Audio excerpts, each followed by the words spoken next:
Ángel Molina es aficionado a la astronomía desde corta edad y autor del blog Diario del Astrónomo, que cuenta con una amplia red de seguidores que lo convierten en una de las páginas de difusión del conocimiento astronómico de mayor impacto en nuestro país.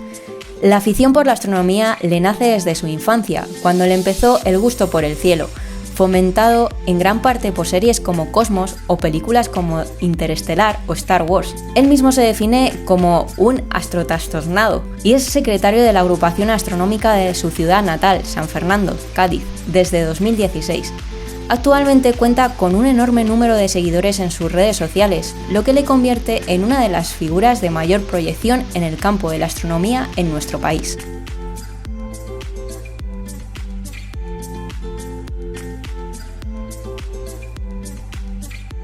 Pues me interesé de pequeño, súper de pequeño, porque yo vivo en el sur de España, en Cádiz, y tengo familia en el norte más norte. Entonces todos los veranos viajábamos en coche desde Cádiz hasta Galicia o Pirineos, que son los dos sitios donde tengo familia, y viajábamos de noche para que a mí el viaje me se hiciese más ligero, menos pesado, y fuese durmiendo. Claro, en lugar de ir durmiendo, yo iba mirando por la ventanilla, iba mirando el cielo, y me iban viniendo preguntas, ¿no? De, bueno, ¿y la luna qué es? ¿Por qué está ahí? ¿Por qué no se cae? ¿Las estrellas están cerca? ¿Están lejos?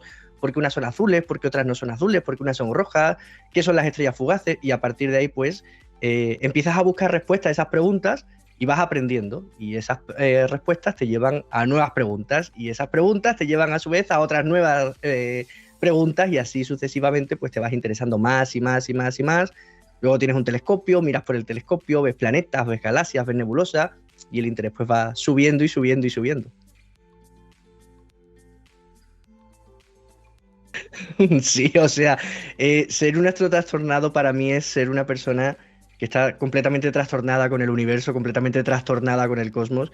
Y es que es así, es cada respuesta que encuentras te lleva a nuevas preguntas y tienes que saberlas. A mí me ha pasado de estar a las 3 o a las 4 a las 5 de la mañana delante del ordenador sin poder dormir porque no entendía algo y quería entenderlo. Y buscando en 1000 foros, en artículos científicos, en revistas de divulgación, en documentales, hasta tratar de entender aquella duda que tenía. Hay que ser muy friki para que no te dé el sueño, simplemente porque tienes una cuestión, tienes una pregunta y no quieres irte a la cama sin responderla, es así de sencillo. Así que sí, evidentemente me defino como un astrotrastornado porque me apasiona el universo, me apasiona la astronomía y tengo que buscar siempre esas respuestas a esas preguntas que me vienen a la cabeza y que cada vez evidentemente son más profundas, más complejas y que necesitan pues cada vez de más estudio, más y más y más investigación y más atención, por supuesto. Una agrupación astronómica tiene dos funciones. La primera de ellas es evidentemente reunir a un grupo de aficionados, a un grupo de astrotrastornados. Muchas veces en las asociaciones hay profesionales o solamente aficionados o mezclas de los dos. Y tiene como primer objetivo ese, reunir a gente que tiene interés en este tema en concreto y hacer salidas, aprender los unos de los otros, generar charlas, dar ponencias, generar, por ejemplo, también exposiciones. Y a partir de ahí tiene también una labor, o pienso yo que toda asociación astronómica debe tener una labor divulgativa. En el caso de la nuestra, la Agrupación Astronómica de San Fernando, tiene una labor divulgativa muy fuerte. Hacemos de forma periódica, mínimo una vez al trimestre, pues una plantada de telescopios en mitad de la calle, completamente gratuita, donde la gente puede venir y usar nuestros telescopios y ver la Luna, ver Marte, Júpiter, Saturno. Desde el centro de la ciudad es complicado enseñar algo más, enseñar alguna nebulosa, algún cúmulo, pero si se puede, aunque sea malamente, pues lo hacemos. Y es maravilloso porque te encuentras a niños muy pequeños que están mirando por el telescopio y ven la luna y se les abren los ojitos como, wow, ¿qué estoy viendo? Y después te encuentras personas de todas las edades. Recuerdo un caso de una señora que lloró. Vio Saturno, la primera vez que veía a través de un telescopio, le enseñé Saturno, vio el anillo y le impresionó tanto que se puso a llorar. Eso es algo maravilloso porque se hacen preguntas y te preguntan, bueno, ¿y por qué Saturno tiene anillos? ¿Por qué Júpiter no? ¿Por qué siempre le vemos la misma cara a la Luna? Y a partir de ahí pues le explicas y, oye, algo que de primeras no entendían o que quizás no le llamaba la atención o que quizás creían erróneamente, pues les das la explicación correcta y se van a casa pues siendo un poquito menos terraplanistas, que es el gran problema que tenemos hoy en día.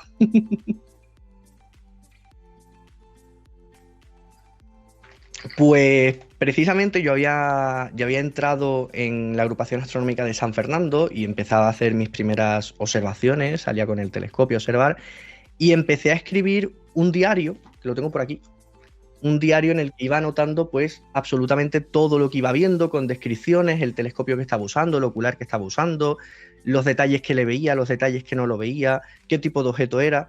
Entonces a mí se me ocurrió abrir una página en Facebook respondiendo preguntas muy sencillas, preguntas de astronomía básica de, por ejemplo, por qué el cielo es azul o por qué la luna siempre nos muestra la misma cara, porque en esas observaciones públicas que hacíamos en la agrupación yo me di cuenta que todo el mundo al final tenía las mismas preguntas. ¿Por qué Saturno tiene anillos? ¿Por qué Júpiter no? ¿Qué son los anillos? Bla, bla.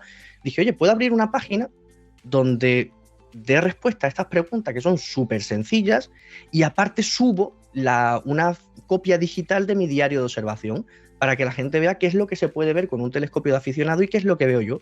Con lo cual ahí vino el nombre, el diario del astrónomo, porque era mi diario de observación. Pues yo en el diario subo mucho contenido muy diferente, dependiendo de la red social. Al final estoy en Twitter, estoy en Instagram, estoy en YouTube, estoy en TikTok, estoy en Facebook.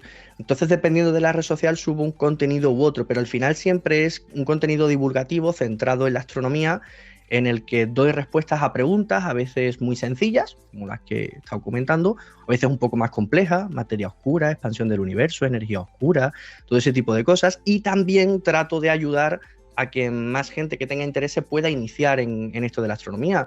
Pues hacemos reviews de telescopios, ayudamos a la gente a elegir a su primer telescopio, enseñamos a la gente a manejar el telescopio, porque te compras un telescopio y ¿qué? ¿Ahora qué? ¿Dónde hay que mirar? ¿Dónde hay que apuntar para ver esa galaxia súper bonita? Pues al final es eso, es acercar la astronomía, acercar el cosmos a todo el mundo en su móvil, de la forma más sencilla, rápida y divertida que se pueda, evidentemente.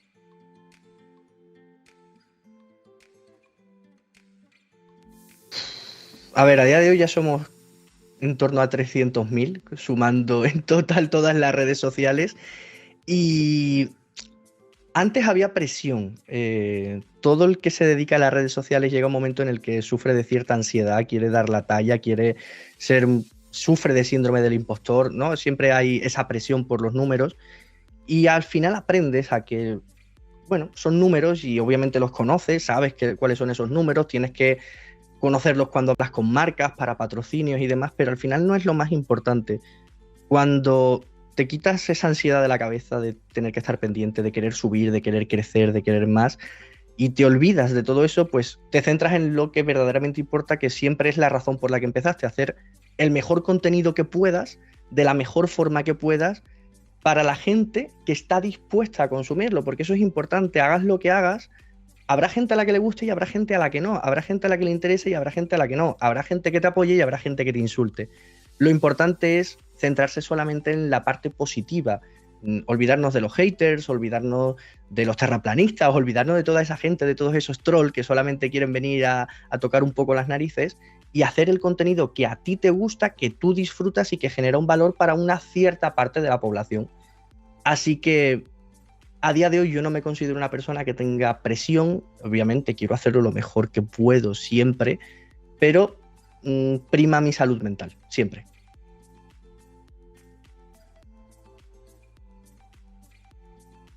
El ser humano es curioso por naturaleza. Un científico es un niño que juega con juguetes caros. O sea, un científico es un niño que no deja de hacerse preguntas. Los niños siempre están de por qué y cómo y cuándo y por qué y esto qué es y cómo es. A medida que crecemos, pues esa curiosidad parece que se nos va apagando. Parece que en el cole solamente pues tienes que aprender esto. ¿Por qué? Porque sí, porque si no, no apruebas. Es así de sencillo, ¿no? Te enseñan matemáticas y las matemáticas son para aprobar un examen. Ya está, no tienen otro valor en la vida. ¿Para qué voy a usar yo esa fórmula de X igual más menos? No, al final es eso. ¿Qué es lo que importa aquí?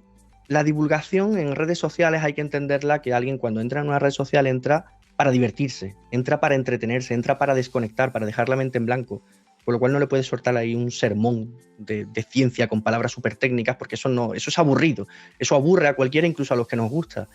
La divulgación tiene que ser un 80% entretenimiento y un 20% educación, y eso es lo que yo trato de hacer, pequeñas pildoritas correctas, evidentemente, pero muy sencilla, reduciendo al final los conceptos casi al absurdo, con ejemplos muy de a pie, muy de la vida cotidiana, para que tú aprendas algo y digas, me voy a la cama aprendiendo algo, y esta noche cuando estés en la mesa con tu familia, con tus amigos, con tu pareja o quien sea, pues mira, hoy he aprendido que el universo se expande, y se expande por una cosa que se llama energía oscura. Y cuando la otra persona te pregunte, ¿y qué es la energía oscura? Tú dices, pues no lo sé, mañana lo aprenderé. Esa es un poco la idea, soltar pequeñas pildoritas entretenidas que respondan a preguntas concretas. Ahí hay gente a la que le va a interesar y serán tus seguidores, y gente, por supuesto, que te va a deslizar y ya está, paso. Es algo con lo que tenemos que aprender a vivir.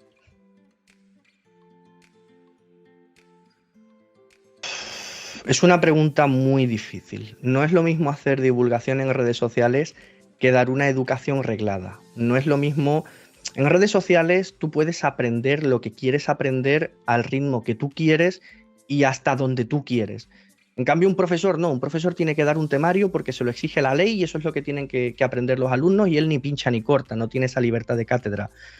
Lo importante en cualquier caso es, ya sea un contenido libre el que tú puedas dar, o un contenido que te viene marcado por jefes, por educación, por el ministerio, por quien sea, es tratar de entender a tus alumnos y acordarte de cuando tú estuviste ahí sentado y que tuviste un profesor que era un pelma y un rollo y odiabas estar en esa clase.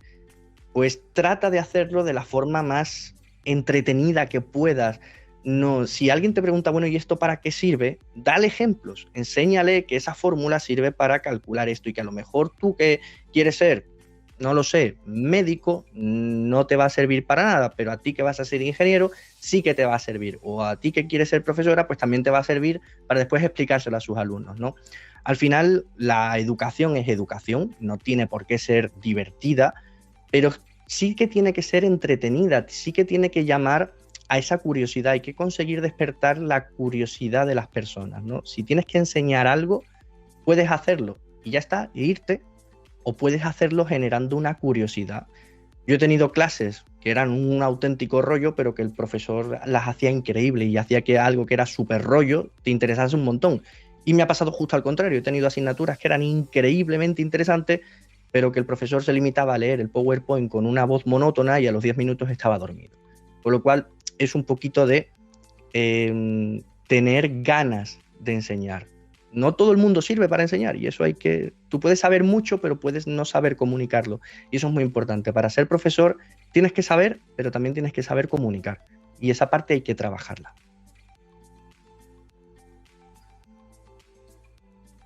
Cada día aprendemos más, es que cada día sabemos cosas nuevas. El James Webb, por ejemplo, cada día encuentra una galaxia más lejana. Cuando creíamos que ya habíamos encontrado la galaxia más lejana, llega el Webb y nos presenta otra al día siguiente.